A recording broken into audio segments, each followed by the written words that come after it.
somos miembros de la Iglesia Bautista Nueva Jerusalén en Zapopan, Jalisco. Cuando vayas a Zapopan, tienes que visitarnos. Nos va a dar mucho gusto saludarte ahí en la iglesia. En Zapopan, Jalisco, estamos cerca del Periférico y muy cerca de la Avenida Guadalupe, para aquellos que conocen.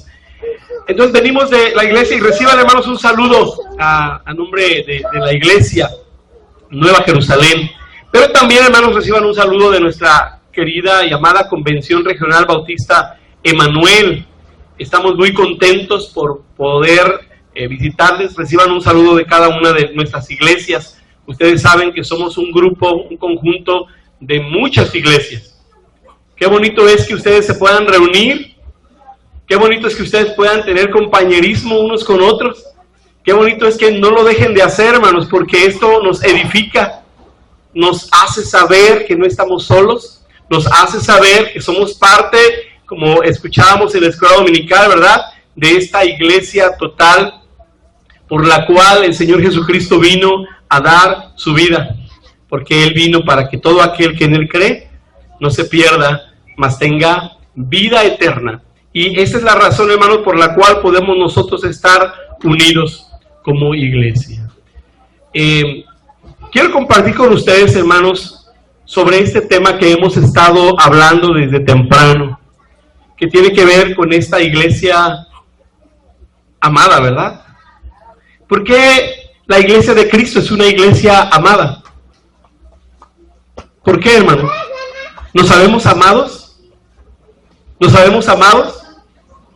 Claro que sí. Somos una iglesia amada porque somos el resultado del amor más grande de Dios. Y creo que nuestra hermana Patti habló bastante amplio acerca de la iglesia. Ya me redujo mi introducción como media hora.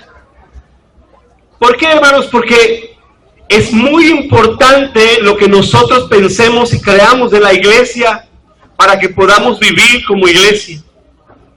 Si nosotros no entendemos lo que es la iglesia, difícilmente entenderemos la magnitud de ella, su origen, su propósito. Nos da una luz clara para avanzar. El apóstol Pablo veía a la iglesia y la asemejaba a un cuerpo, ¿verdad? Un cuerpo que tiene muchos miembros, pero que son uno solo. El apóstol Pedro lo veía como piedras vivas que se edificaban al ponerse unas sobre otras y hasta que formaba un edificio completo. Obviamente, de ese cuerpo, Cristo es la cabeza. Y de esa construcción, Cristo es la piedra angular, la piedra que sostiene todo.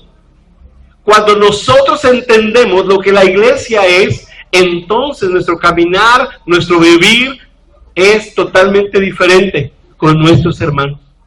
El apóstol Pablo tuvo una revelación que lo dejó boca abierta. Cuando él está persiguiendo, ¿a quién perseguía Pablo? A la iglesia de Cristo. Cuando Pablo está persiguiendo a los cristianos, él los arrastra a la cárcel, él los lleva presos, y está dirigiendo un contingente de personas que están dañando a la iglesia de Cristo. Y miren lo que el apóstol Pablo pudo entender para darse cuenta realmente de quién era la iglesia. Cuando el apóstol Pablo tiene un encuentro con Jesucristo,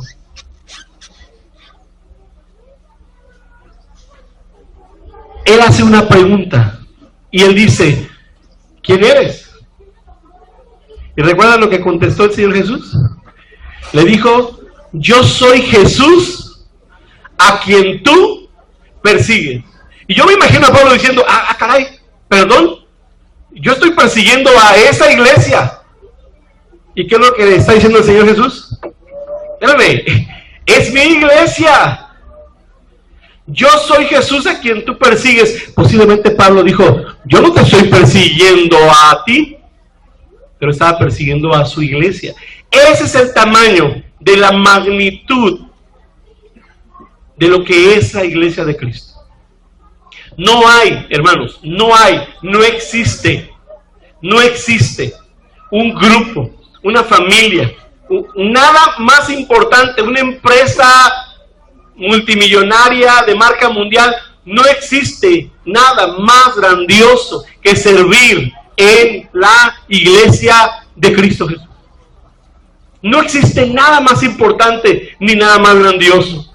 Si te involucras en salvar a los delfines, o si te involucras en rescatar los árboles, o te involucras en alguna organización mundial, se queda muy corta a entender cuando nosotros nos involucramos en la tarea que el Señor Jesucristo nos dejó: hacer discípulos, bautizarlos y enseñarles que guarden todas las cosas. Esa es la tarea. Ahora, a lo largo de la historia, hermanos, nosotros estamos mirando a la iglesia de Cristo. ¿Qué ha sucedido con la iglesia de Cristo? Hechos 2 nos habla del día de Pentecostés, un día hermoso. De hecho, saben que en el 2033, próximamente, ¿no? 2033, se va a celebrar algo muy grande. 2033, ¿qué se celebra? 2000 años. 2000 años de la iglesia. 2000 años que el Espíritu Santo vino. 2000 años, hermanos. Yo entiendo, ¿verdad? Que podemos decir, más o menos 2000. Hermanos, es una fecha. Ustedes recuerdan que el Señor Jesucristo partió la historia. Todos conocemos que partió la historia. Hay un antes y hay un después. Cuando dices la fecha de tu nacimiento, estás hablando de lo que el Señor Jesucristo hizo al partir la historia, ¿verdad? Antes de Cristo y después de Cristo. 2033, 2000 años. 2000 años de la iglesia. ¿Qué está pasando con la iglesia? Dice ese hermoso canto que hemos escuchado por mucho tiempo. ¿Qué te pasa, iglesia amada, que no reaccionas? Solo a veces te emocionas y no acabas de cambiar.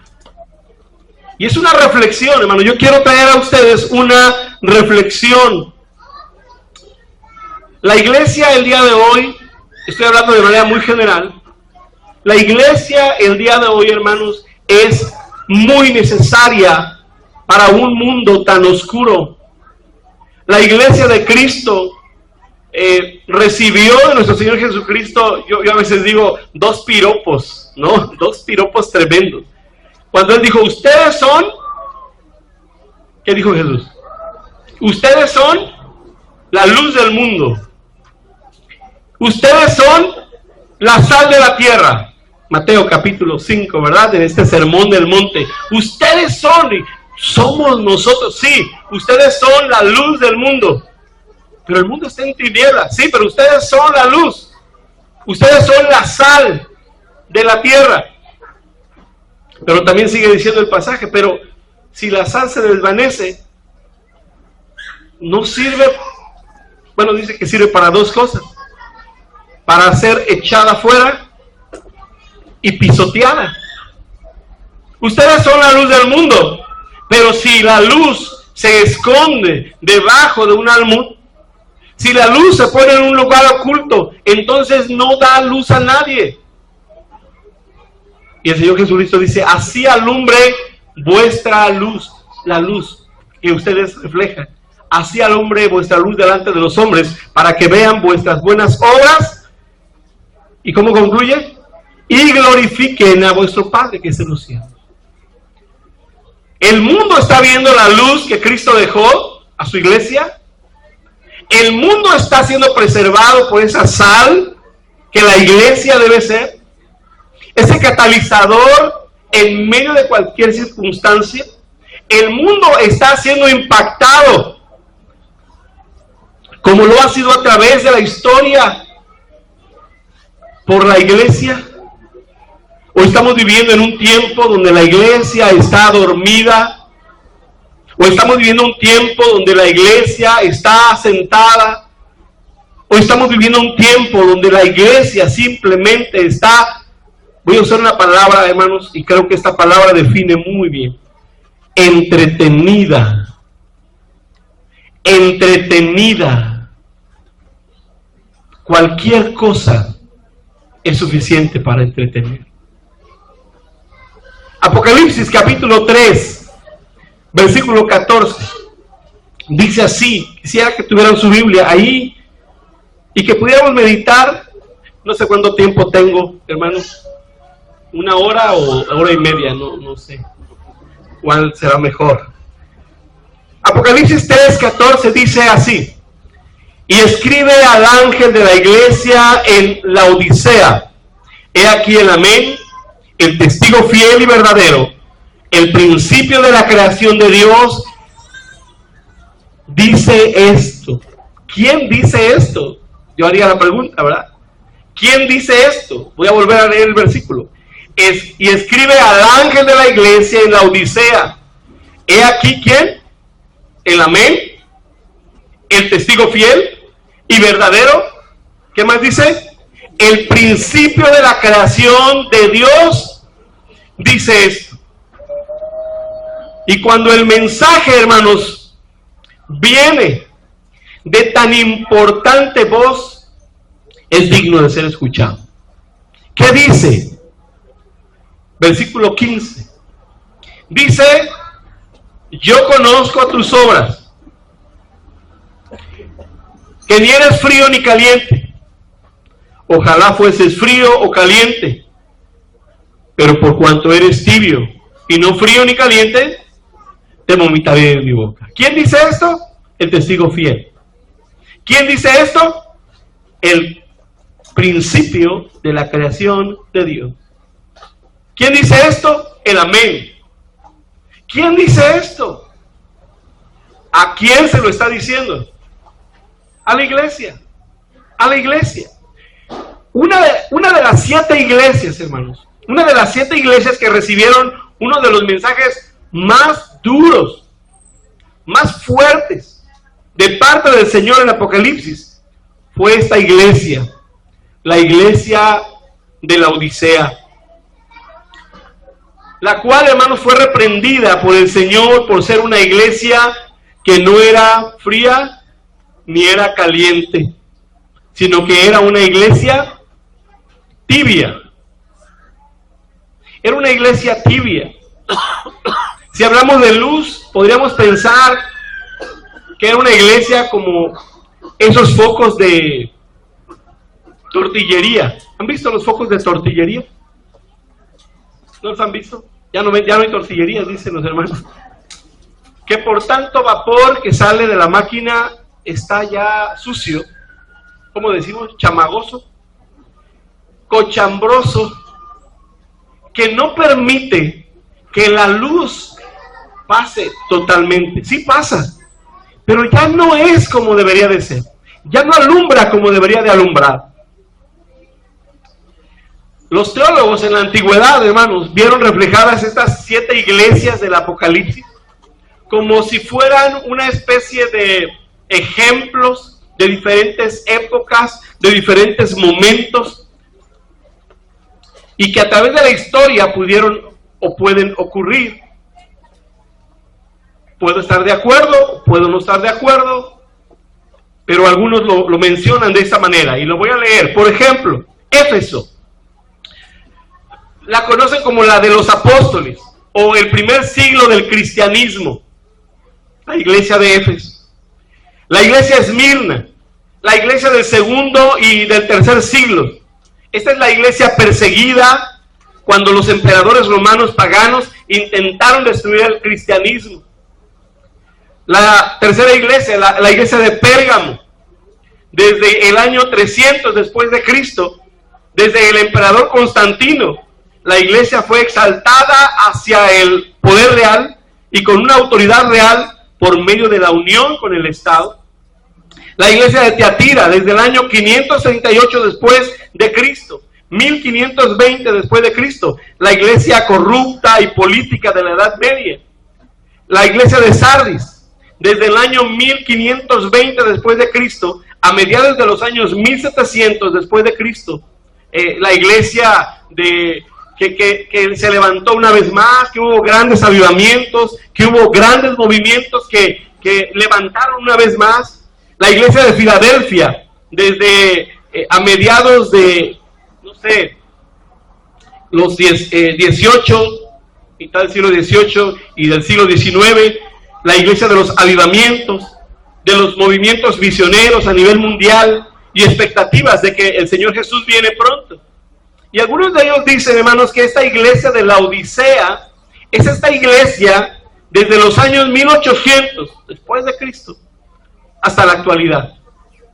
Una iglesia, hermanos, tibia, una iglesia de los últimos tiempos, pero una iglesia que se ve más que frenada por el exterior, se ve frenada por el interior.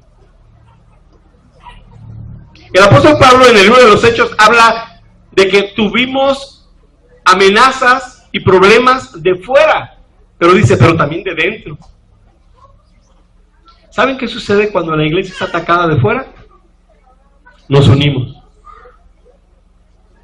¿Saben qué sucede cuando la iglesia es atacada y perseguida de fuera? Oramos juntos. ¿Saben qué sucede cuando la iglesia es atacada de fuera? Tomamos valor y predicamos el evangelio. Pero cuando la iglesia es atacada de adentro, nos desanimamos, nos peleamos. Yo sé que aquí no pasa eso, pero podría pasar. Nos peleamos, discutimos y buscamos cualquier cosa para no continuar trabajando y no continuar con el avance del reino del Señor. La iglesia de la Odisea fue llamada la iglesia tibia. Y no porque fuera una iglesia amable, porque podemos decir tibia, pues a mí me gusta el agua ni tan fría ni tan caliente, ¿verdad? Para bañarnos decimos que no sea tan fría, que no sea tan caliente. Un café bueno, que no sea tan frío. No. Estamos hablando de que era una iglesia que no se decidía. El problema no estaba afuera, el problema estaba adentro. El problema estaba en el corazón. El problema estaba en cada uno de los miembros de esta iglesia. Fue llamada la iglesia tibia y el Señor les dijo que por ser tibios, a Él no le agradaba. Tanto así que el Señor usa la expresión, te vomitaré de mi boca, no es agradable a mi boca. No tolero esa tibieza. Es algo, hermanos, que nuestro Dios rechaza de nuestra vida. La tibieza. Algo que rechaza. Pero tenemos que reconocer, hermanos, que esa tibieza espiritual que había en la iglesia de la Odisea también se manifiesta en la vida de muchas iglesias hoy. Tenemos que reconocer que esa tibieza también se manifiesta en la vida de muchos cristianos. Debemos reconocer incluso, hermanos, que está prevaleciendo y predominando este tipo de cristianismo tibio. Un pie en un lado y otro pie en otro lado. Está predominando la tibieza en la actualidad y es por eso que hay tantas personas que viven una vida cristiana sin compromiso, sin amor, sin pasión y sin entrega al Señor. No hay pasión. Pero no es que las personas no tengan pasión. Sí tenemos pasión, porque si hablamos de fútbol, somos los más apasionados. Porque ahora que vivíamos las elecciones, discutíamos con tal fuerza diciendo, esto es lo que México necesita. Pero cuando se trata de hablar del Evangelio de Cristo, nos hundimos, nos quedamos paralizados, porque no hay esa pasión. Si tú sales hoy mismo a tocar una puerta y le dices, vecino, quiero hablar con usted, sí, dígame de qué, ¿a quién le va usted? ¿A las Chivas o a la América? Se puede quedar usted una hora hablando con él, le aseguro, ¿eh? Es más, lo va a pasar a su casa, le va a poner cacahuates. Pero si tocas a la puerta de alguien y le dices que quieres hablar de la palabra de Dios, seguramente te cerrará la puerta. No hay esa pasión, no hay ese anhelo. Quiero, a través de 3 preguntas que podamos contestar, que podamos ver, quisiera que analizáramos y meditáramos en qué le pasa a la iglesia amada por nuestro Señor. El sacrificio de Cristo está ahí, Él lo dio todo. ¿Qué le pasa? Y la primera pregunta que quiero contestar es, ¿cuáles son las características de la tibieza espiritual? ¿Cuáles son las características de la tibieza espiritual que podemos estar viendo en nuestra vida, pero que también podemos estar viendo en la iglesia? Ya lo decía mi hermana hace un momento, ¿verdad? No estamos hablando de la iglesia, sino estamos hablando de la iglesia, ¿verdad? Cuando hablamos de apatía, tenemos que empezar por mí, ¿sí? ¿Cuáles son, hermanos? ¿Cuáles son las características? Voy a mencionar algunas solamente. Quisiera que la viéramos de una manera muy sencilla, muy rápida. Lo primero que estamos mirando, hermanos, dentro de las iglesias es el desaliento o el desánimo. El desaliento y el desánimo. Ya no tienen ánimo para congregarse en la iglesia, ya no tienen ánimo para servir en los ministerios de la iglesia, ya no tenemos ánimo ni para leer la Biblia, no tenemos ánimo ni para tener un tiempo devocional con el Señor. Muchas veces nos dedicamos más a criticar, a murmurar de todo y de todos en la iglesia. ¿Te gustaron los cantos? Más o menos. ¿Te gustó la predicación? Más o menos. ¿Qué tal estuvo el culto? Más o menos. Como si nosotros fuéramos a quienes los demás vienen a agradar. Como si nosotros tomáramos el lugar de la audiencia en un culto. ¿Saben cuál es la audiencia en un culto? Dios. Solo Él. Todos venimos a adorarlo a Él, todos venimos a cantarle a Él, todos venimos a exaltarlo a Él, todos venimos a dar gracias a Él, todos venimos a aprender de Él. Él es la audiencia, nuestro Dios, nuestro Señor y Salvador Jesucristo. Así como si estuviéramos ahí en el cielo, ¿verdad? Cuando dice, y vi a uno que estaba sentado en el trono, y todos decían, amén, ¿verdad? Y decían, santo, santo, santo es el Señor, Dios Todopoderoso. Y los 24 ancianos se postraban delante de Él y todos adoraban. Él es el centro, no lo somos nosotros. Nos dedicamos solamente a eso porque viene un desánimo. En la vida del pueblo de Dios hubo desánimo. En la vida de la iglesia hay desánimo. Hay un pasaje que habla de este desánimo en Números 21, 4 y 5 y dice así: después partieron del monte de Or, camino del Mar Rojo, para rodear la tierra de Edom, y se desanimó el pueblo por el camino. Ustedes saben, salir de Egipto para ir a la tierra prometida, Dios había puesto líderes, Dios había puesto siervos de Él ahí, y dice el verso 5, y habló el pueblo contra ¿quién? Contra Dios y contra Moisés.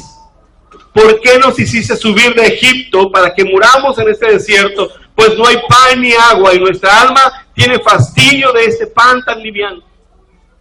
Hermano, debemos de tener cuidado cuando estamos viviendo una tibieza espiritual. Sin duda alguna llegará el desaliento, el desánimo y comenzaremos a criticar. Otro de los puntos que podemos ver, hermanos, es que hay un conformismo espiritual. Hay un conformismo espiritual, no hay un anhelo de crecer. Son cristianos que viven de sus victorias pasadas. Yo recuerdo mucho cuando vine a Cristo, yo entregué mi vida a Cristo a la edad de 11, 12 años, hermano.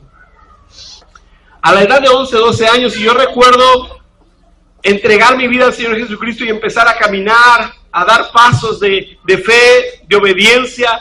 Y una de las cosas que mucho recuerdo fue esa clase acerca de la iglesia. Y en la clase acerca de la iglesia, el hermano que nos dio la clase pintó, en aquel tiempo era pizarrón, no había pintarrones, era pizarrón. Dibujó una cabeza y luego dijo, a ver, cada quien va a pasar a poner ahí un dibujito de la parte del cuerpo que cree que es, porque somos un cuerpo, ¿no? Habló. Y todos empezaron a poner una mano, luego otra mano, luego un pie y luego ponían deditos y todo. Y alguien, ya ve que siempre hay alguien chistoso, ¿verdad? En la clase. Y él pone un puntito en medio. Y le dice, ¿y eso qué es? Le dijeron, pues es el ombligo. Y entonces el hermano fue muy sabio porque él dijo, muchas veces vivimos de las cosas que hemos hecho en el pasado. ¿El ombligo sirvió? Sí, claro. Había una conexión directa con tu mamita en el vientre de ella y sirvió para alimentarte. Y decía, pero ya no. Y recuerdo mucho esta frase, no podemos vivir de las experiencias, de lo que vivimos anteriormente, de lo que hicimos en el pasado. Nosotros, al igual que disfrutamos de la misericordia de Dios, ¿cada cuándo, hermano? Todos los días. Son nuevas cada mañana. Nosotros debemos, hermanos, buscarle cada día, cada mañana. Y hermanos, muchas veces el conformismo nos lleva a esta tibieza espiritual. Yo recuerdo que cuando yo era joven, yo recuerdo que cuando yo era el encargado, entonces sí se hacían las cosas bien, decimos. Pero solamente los recuerdos. Otra cosa más, estamos constantemente en la búsqueda de la alegría de las cosas y no de Dios. Estamos buscando la alegría de las cosas, nos alegramos en las cosas, no nos alegramos en Dios. En su vida tienen ya otras prioridades. Es decir, Dios, su iglesia, su ministerio, su comunión con Dios han quedado relegados en su vida. Y ahora están enfocados solamente en las cosas del mundo. Por eso comenzamos a vivir una tibieza espiritual. Vean lo que dice Jeremías 2:13. Jeremías 2:13. El profeta escribe esto, porque dos males ha hecho mi pueblo. Porque dos males ha hecho mi pueblo. ¿Qué dice? Me dejaron a mí fuente de agua viva y cavaron para sí cisternas rotas que no retienen agua. ¡Qué cambio tan tremendo! ¡Qué cambio tan drástico! Tenemos al Dios Todopoderoso en el que nos alegramos y lo dejamos a un lado para buscar las cosas materiales en donde alegrarnos. Por eso también viene la tibieza espiritual. Otra cosa más que nos lleva a una tibieza, hermanos, es el activismo religioso sin una verdadera relación con Dios. Tú tienes que hacer, haz, pero sin una relación con Dios. Son cristianos que su vida está enfocada en trabajar, servir en la viña del Señor, pero han descuidado su relación personal con el Señor. ¿Recuerdan la historia de Marta y María? Todos conocemos esa historia y esta frase que de pronto se la decimos a alguien, ¿no? Marta, Marta, afanada y turbada estás. ¿A quién le decimos eso? Cuando vemos que alguien anda para un lado y para otro, siéntate un momento, ¿verdad? Marta, siéntate un momento, disfruta. A veces nos afanamos tanto con la obra del Señor que descuidamos al Señor de la obra. Nos afanamos tanto con la obra del Señor, y no estoy diciendo que es malo, no, pero si solamente nos enfocamos en la obra y nos desenfocamos del Señor de la obra, pronto, créeme, te vas a cansar. Porque si tú y yo no tenemos algo claro donde mirar, nos desanimamos muy pronto. Jesús, cuando iba a la cruz del Calvario, dice allá en Hebreos capítulo 12, puestos los ojos en Jesús, el autor y consumador de la fe, el cual por el gozo puesto delante de él, sufrió la cruz, menospreciando el oprobio. Jesús estaba viendo la redención al final para poder estar en la cruz del Calvario. Hermanos, nosotros tenemos que tener esa mirada muy clara hacia dónde estamos viendo, porque de pronto te puedes desanimar tanto, y tal vez hay alguien aquí que dice, yo estoy muy desanimado, yo ya no quiero servir, nunca me dijeron gracias, nunca me dijeron que qué bonito lo hacía, nunca me dieron un aplauso. puede ser que estabas enfocado en la obra del Señor y no en el Señor de la obra, que te puede sostener ahí. Algo más, hermanos, que nos lleva a esta tibieza espiritual, a este desánimo, a esta apatía ante la iglesia, es huir de todo aquello que implica esfuerzo, sacrificio, compromiso en la obra de Dios. A veces nos hemos vuelto light es la palabra, ligero, ¿verdad? Ligero. Sí me comprometo, pero no tanto. Sí voy, pero solo un ratito. Sí lo hago, pero cuando yo pueda. Solamente superficial, acomodado. Y no estamos dispuestos a dar algo más. Proverbios 24, 30 y 31. Dice, pasé junto al campo del hombre perezoso y junto a la viña del hombre falto de entendimiento. Y he aquí que por todas ellas había crecido los espinos, ortigas había ya cubierto su faz y su cerca de piedra estaba ya destruida.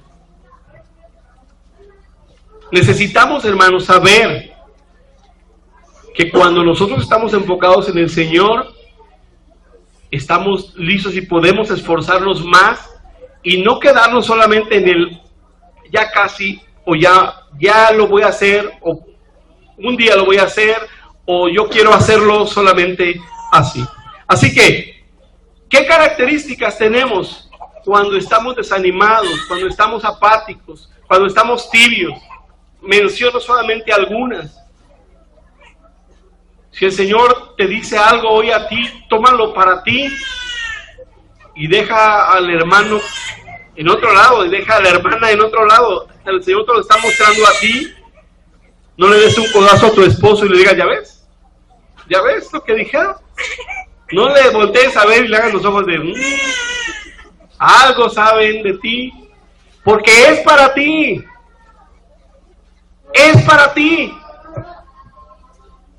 La segunda pregunta es, ¿cómo llegamos a tener esa tibieza espiritual en nuestra vida? Ya llegamos a eso, pero ¿cómo llegamos a estar así? ¿Cómo llegamos a no querernos esforzar?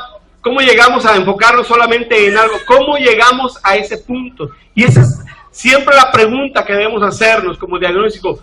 ¿Cómo llegamos a esa situación?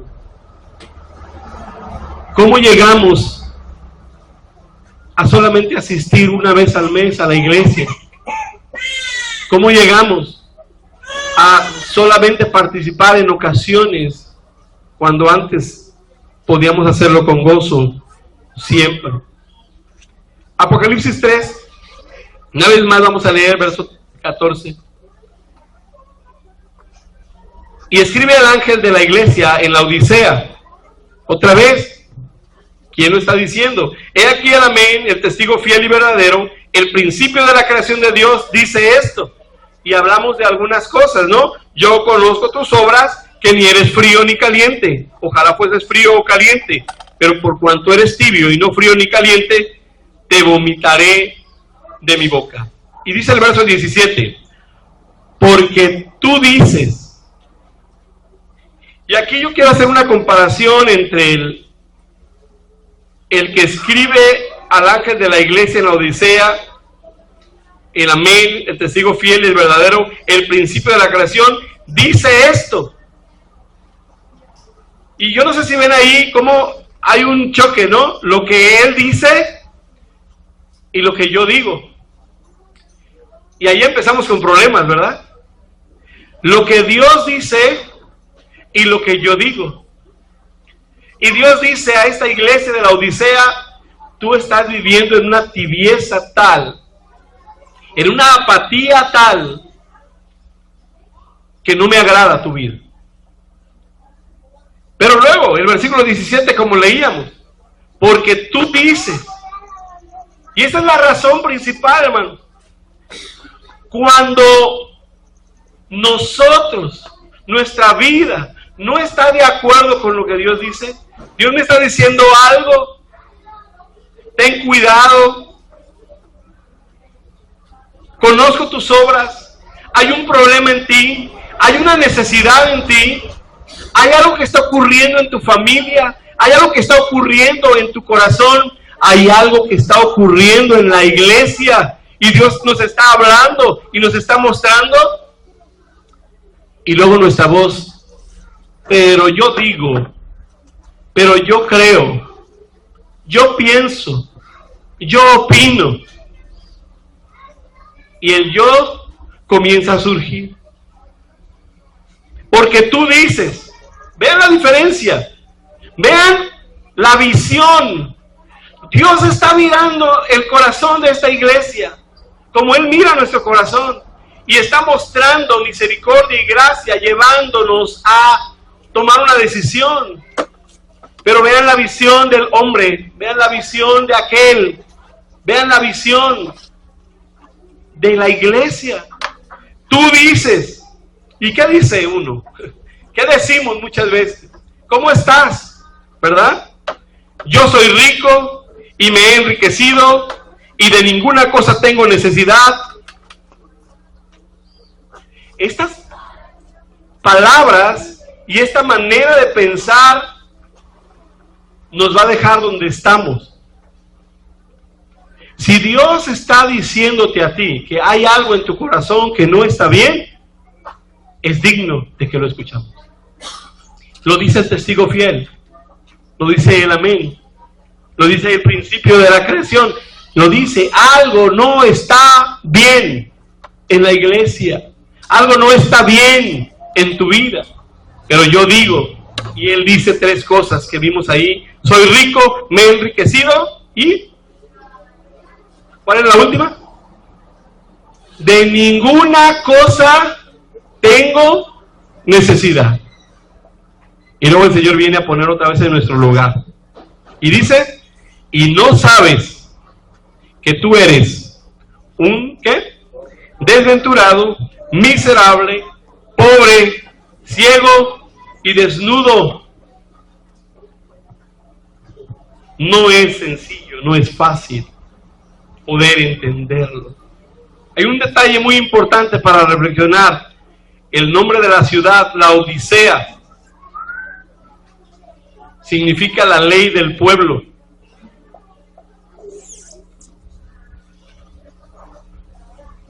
Y es importante, pues esa es la razón por la que muchos cristianos, hermanos, vivimos un cristianismo tibio. Se han hecho tan famosas aquellas canciones de A Mi Manera. ¿Alguien ha escuchado esa canción? A Mi Manera. O aquella canción de El Rey. Pero sigo siendo el rey. Hermano, yo no canto esas canciones. Tal vez no las cantas, pero a veces las vivimos, ¿verdad?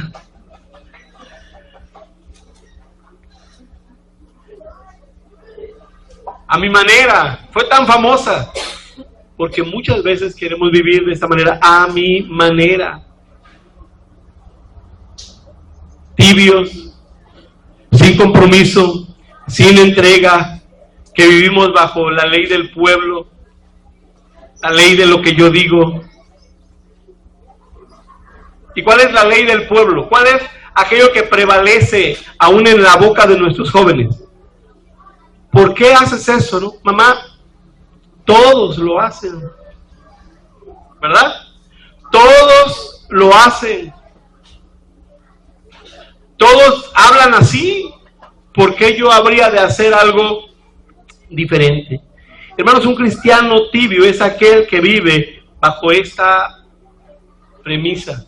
Todos lo hacen bajo su propia ley, bajo su propio estilo de cristianismo, bajo su propio criterio de cómo debe ser el cristianismo.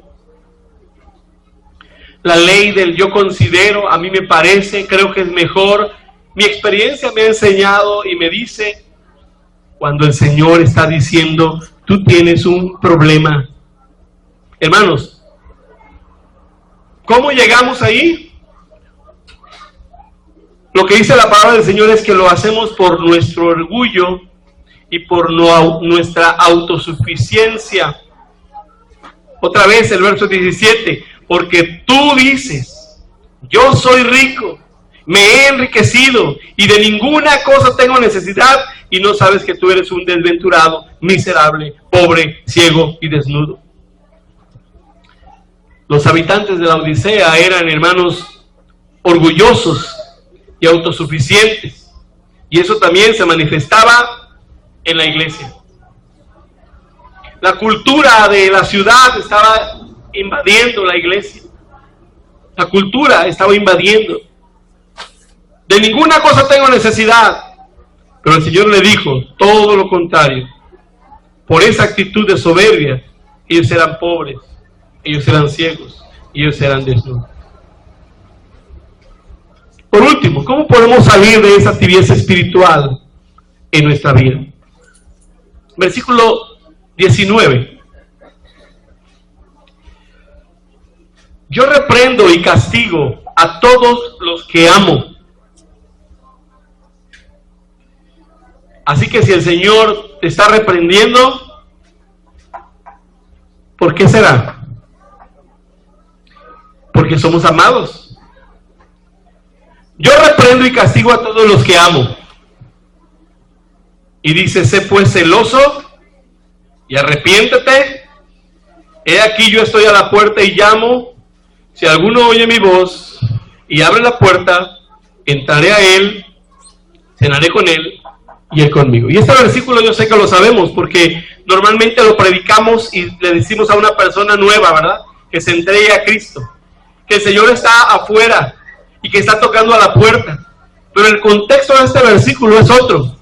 El contexto de este versículo es, Dios está hablando ¿a quién? A la iglesia. Dios está hablando a la iglesia. Dios está diciéndole, me dejaron afuera. Me dejaron afuera. Leí hace tiempo un libro de esos antiguos, muy viejitos, y me encantó porque decía, hay iglesias que tienen todo tan programado, todo tan listo, que si el Señor no estuviera ahí, no se darían cuenta.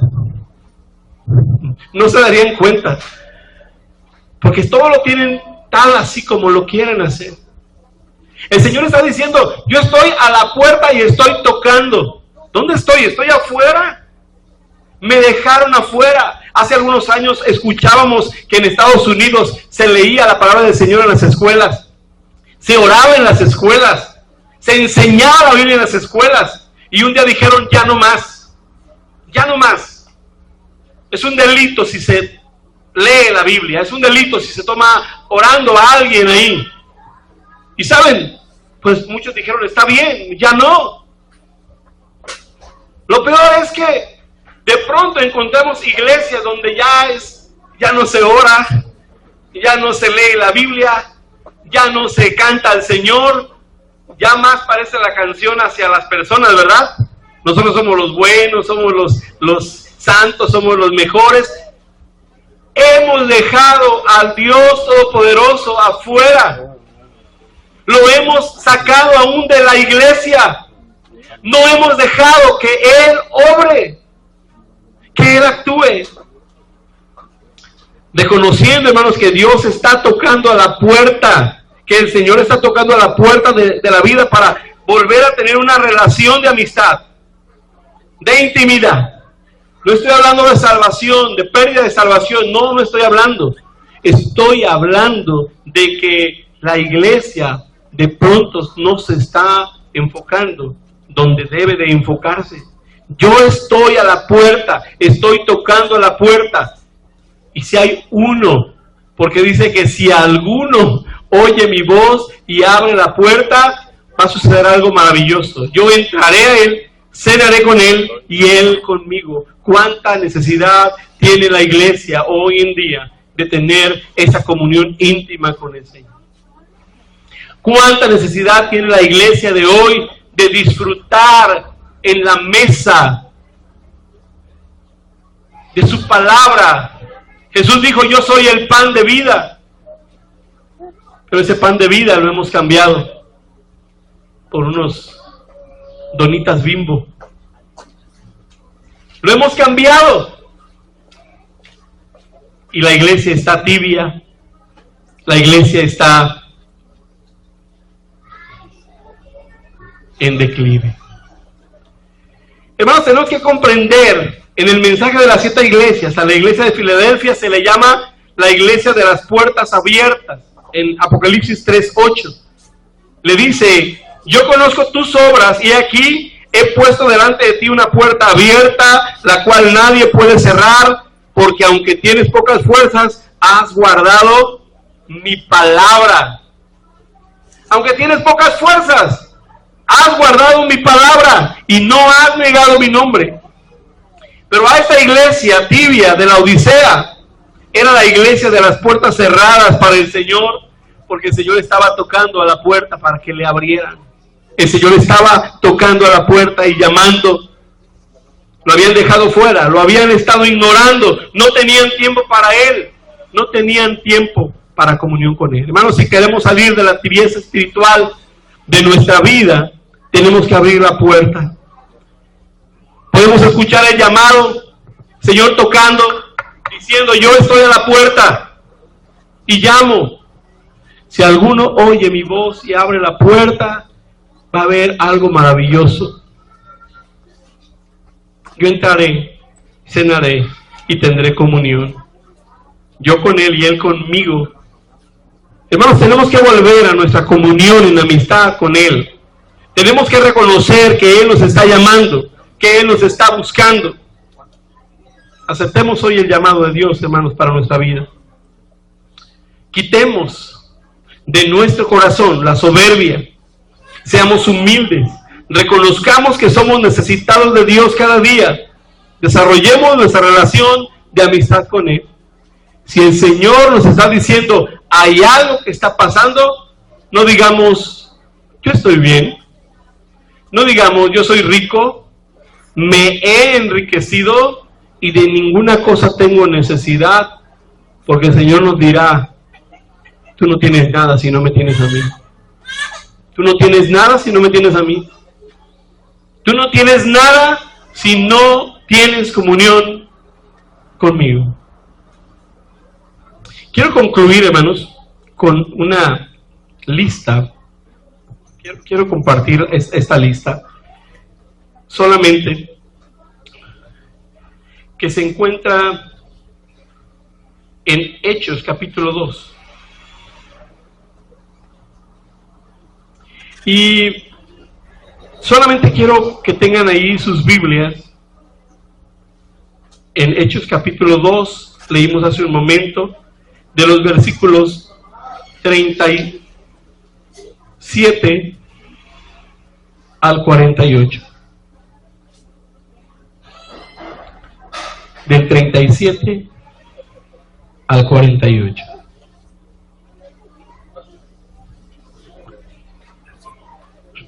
Y quiero concluir con esta lista. ¿Cómo podemos nosotros mirar en este libro de los Hechos a esta iglesia sana, creciente, pujante? ¿Cómo nació una iglesia? Yo decía hace poco, compartí hace poco y decía: hoy a veces dicen es muy fácil organizar una iglesia, ¿verdad? Pon un local en Facebook y listo, ya se hizo la iglesia. No, la iglesia no nació así. Y solamente quiero dar 6 características de esta iglesia. Cómo nació esta iglesia y cómo vivía esta iglesia. Muy rápidamente. La iglesia está formada por personas que están convencidas. Esa es la primera palabra. Voy a usar 6 palabras. Personas que están convencidas de su pecado. Dice en el versículo 37 que cuando escucharon, fueron compungidos de corazón y dijeron, ¿recuerdan que dice el versículo 37? ¿Qué haremos? ¿Qué haremos? Hermanos, la iglesia está formada de personas convencidas de su pecado. Así es. Compungidas, dice el pasaje. Lo segundo, en el versículo 38, en la primera parte, la segunda palabra es: la iglesia está formada por personas que han sido convertidas. Convertidas. Dice ahí en el versículo 38: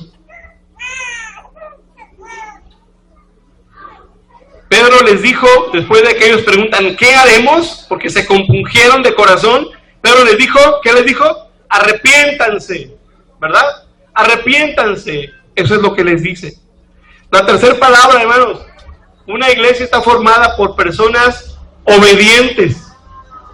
Versículo, ahí mismo dice, y bautícese cada uno, ¿verdad? Pero en el versículo 41 dice, así que los que recibieron su palabra fueron bautizados. Obedientes es la tercera palabra. La primera dijimos que es convencidos. La segunda, convertidos. La tercera, obedientes. La cuarta, firmes.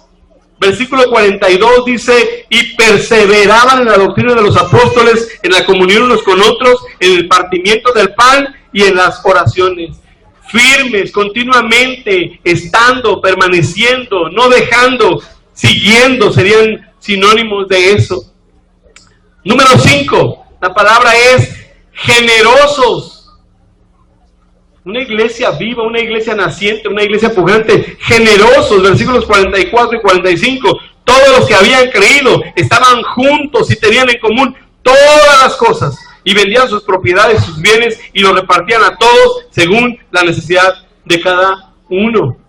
Generosos. La sexta palabra, alegres de corazón. Una iglesia, hermanos, es el cuerpo de Cristo que vive para Él. Alegres de corazón, dice el verso 46, y perseverando unánimes cada día en el templo y partiendo el pan en las casas, comían juntos con alegría y sencillez de corazón. Y termino con esto, ¿verdad? Y el resultado de una iglesia viva, 6 palabras. La primera dijimos, convencidos de su pecado. La segunda, convertidos. La tercera, obedientes. La cuarta, firmes.